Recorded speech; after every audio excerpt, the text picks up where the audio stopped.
All right, so now that we're all warmed up, we're gonna move into our workout, okay? So for the first two, we're gonna start on the ground.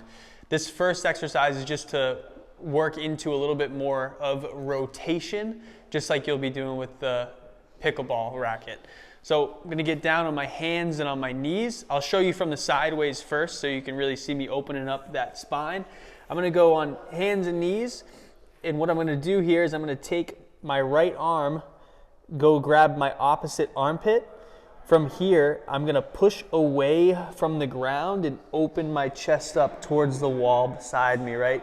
So allowing my trunk, my head to rotate towards the ceiling.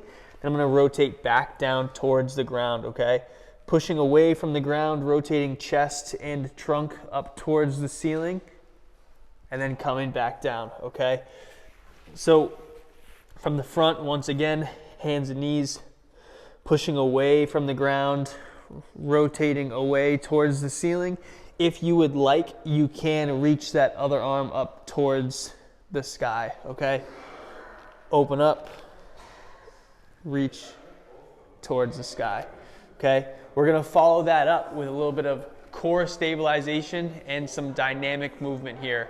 So hands and knees, what I'm gonna do is I'm gonna extend my left arm and my right leg out straight in front of me. A couple things here. I don't wanna arch my back as I reach my arm and my leg out. I'm gonna keep my core engaged. I'm gonna slowly reach my arm and my leg back. I don't care how high the leg goes. We just wanna keep that back nice and flat, okay? Coming back in and then switching sides. Right arm, left leg, reach out in front, kick that leg back, keep that core engaged, don't move, come back in, okay? So from the front here, reaching out, opposite arm, opposite leg, keeping core engaged, kicking that leg out, and then coming back. We'll switch sides, right like that. In any of these exercises, you can always regress it. If that's too challenging, you can just go with an arm or a leg to start and then Absolutely. get into the arm and the leg together. All right, so next we're gonna go first exercise standing upright. This is called the leg swing matrix. So this is gonna introduce a little bit of single leg stability, which is obviously very important for any sport. And then we're gonna introduce some speed of movement. So one leg is gonna be stabilizing, right? The other leg is gonna be swinging. With that swing, that's gonna introduce some speed and velocity to the tissues of really the hip primarily, as well as the spine and other surrounding muscles. Okay, so holding on to something, right? This is a mobility stick. A chair works really well. You can hold on to, fence if you're playing outside, a wall if you're indoors, anything that you can hold on to that's stationary. First direction, forward and back. So we're swinging, and when we're swinging here, we're trying to go full range of motion from the hip, and we're trying to get a little bit of speed, right, and just trying to stabilize. What we want to see with the stabilization leg is it's not all over the place, right? We want to really lock that in. Knee is soft or slightly bent. Hip is slightly bent as well, right? We're not going to be rigid and stiff. We're going to be engaged on that side and then swing. And we're really, if I show you from the side here, I'm okay with some spinal movement here, right? So we don't want to be like super guarded through here where it's just this small range. We want to get things moving, because whenever you move in an athletic fashion, you will be getting everything to kind of move in coordination with each other. All right, so that's the forward, backward. Then we have side to side. Okay, so same type of concept, right? Show you from the side view here.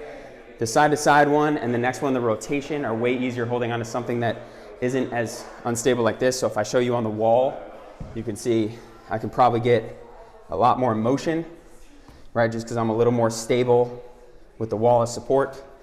And then the last one, well, I'll show you this way first because I'm already here. Rotation, so now kind of like side to side, but I'm now opening the hips up, closing the hips down, and coming up and around, right? So if you saw that from the front view here, open, close, open, close. All right, so that's the leg swing matrix. Again, introducing single leg stability, some speed of movement. I'll show you this body weight first. Next thing we're going right into is lunge matrix. So same directions, forward, back, side to side, and rotation. We're just now gonna lunge. And with this lunge, so if I do a forward lunge, we're gonna get a little reach toward the ground on that front leg. That's just gonna get a little more glute and back of the hip involved. So that's the forward lunge there. The side to side is gonna be a lateral lunge. Big thing with the lateral lunge is I get my trunk over this leg. I don't want to walk that leg out too far and then all of a sudden my trunk's now in between both legs. This is my working leg, so I want to really get my body over this leg. This leg stays roughly straight. If that bothers your knee, you can get a soft bend there. And then the last one, rotation, open the hips up and lunge back this way. So if you imagine yourself in the middle of a clock, if I'm going to my right leg, I go to 12 o'clock or like 1 o'clock, lunge to 3 o'clock, and then open up to 5 o'clock. Okay, and then it'd be like, 12 or 11, 9 and 7 on the left side. All right, if I want to add weight to that, dumbbells, you don't have to go crazy heavy with this, right? The body weight feels too easy. I'm now reaching those dumbbells. Basically, you're framing the foot with the dumbbells, right? So those dumbbells stay around that foot that I'm moving in every position. Okay, we want to sink into that lunge with a little bit of knee and hip, right? We don't want to be too stiff through one or be kind of like here with that back leg is straight. You want to drop that back knee on the forward lunge. The lateral lunge, that stays a little straighter. We want to sink into this knee and hip, okay? So for all those lunges, we're working the entirety of the lower leg. And then, core and all that stuff will have to stabilize as well. Absolutely. And if you need to modify any of those, if you can't kick as high or can't go as far back, you feel uncomfortable doing those things, just modify the range of motion and just work within what's comfortable for you. You can increase the speed, decrease the speed, and also change the motion to make it more comfortable. The next exercise we're going to go into is the single leg RDL. So I'll demonstrate without a weight and then I'll demonstrate with a weight. The first one I'll do from the side here. I'm going to be standing on my left leg. I'm going to reach forward with my right hand and my right leg is going to go back. So reaching forward with the right, letting that leg go back, coming right back up. Reaching forward with the right, kicking that right leg back, going as far as I can, keeping that back nice and straight, feeling a good stretch down the hamstring and a little bit of muscle work through that whole entire area. So from the front, reaching forward, letting that foot go straight back, coming back up, okay? Trying to maintain that balance and working a little bit of stability, coming back up. If we were to choose to have a weight, instead of reaching forward with the weight, I'm going to let the weight come straight down towards the floor. So back leg goes back, elbow stays tucked against the rib cage. I'm dropping that weight down towards the floor, letting that back leg go straight back, standing right back up. I'm trying to draw a straight line with my back foot all the way back the whole time. And the nice thing about a single weight is if Hayden needed something to stabilize, he could do both. Hold on to something stationary and still load the movement with the weight. You can do both at the same time. Yep. You can hold on to, same thing, wall, a rack if you're doing it at the gym, or, a piece of equipment, or, you could hold on, like I said before, fence if you're outside. Exactly. That's a good one. You'll feel that one in the hamstring and the glutes. All right, and then last exercise of the workout is we're going to get into a little bit of jumping. So these are Pogo Jumps. Okay, so these are a plyometric movement, but it's a little bit more low level, so it's not like a vertical jump where we're going maximum effort, trying to jump as high as we can, putting a lot of stress on, the joints and the tendons. So the Pogo Jump is actually very, very good for tendon health and joint health, really. So we're trying to be really springy through the feet and the ankles as well as the knees. So a Pogo Jump is a lot more foot, ankle, knee dominant, more so than a vertical jump or a maximum effort jump would be a lot of hip involvement. Okay, so we're trying to be really reactive on the feet. We don't want the feet to kind of sink into the floor and get stuck in the floor. We want to be quick off the ground. All right, we're going to go, again, keep it with the theme of the multi-directions.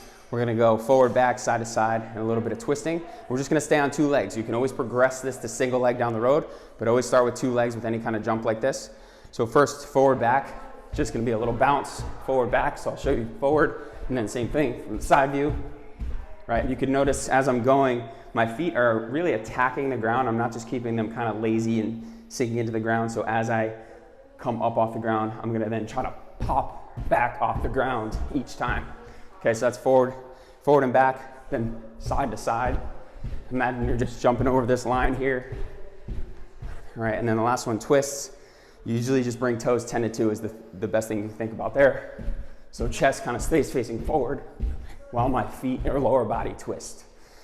Okay, so those Pogo Jumps will get the tendons, the feet, the ankles, all of that stuff ready for quick, explosive type movements that you'll be using on the court.